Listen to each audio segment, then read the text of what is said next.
When the students perform poorly, it is your role as an instructor to coach them and improve their performance.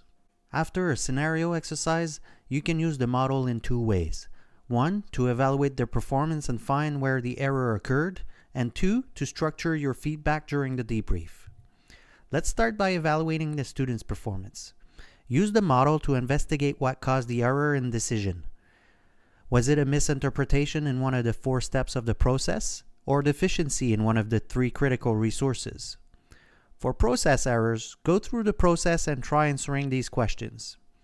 Was the student aware of critical factors in the environment? Did the student understand the potential consequences? Was the student's plan realistic, valid, logical? Was the execution effective? Did adjustment to the plan take place as required?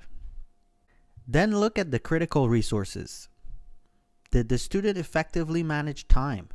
Did the student have a sound foundation of knowledge on which to base decision? Did the student pay attention to critical factors and priorities? Based on the results of your evaluation, you should have a good idea of the student's deficiency.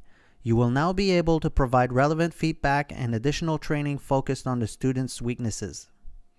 Now let's look at how you can use the model to structure your feedback.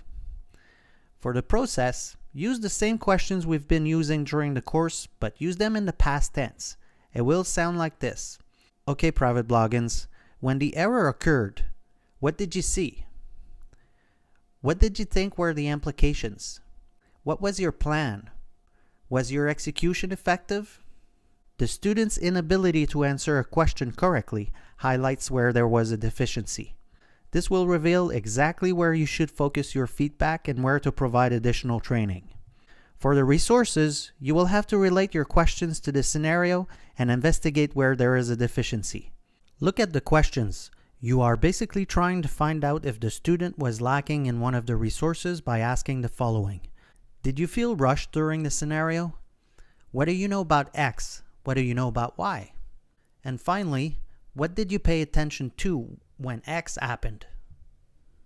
After going through the model and questioning the student, you will have a very good idea of why and where the student needs additional training. You will then be able to coach him accordingly.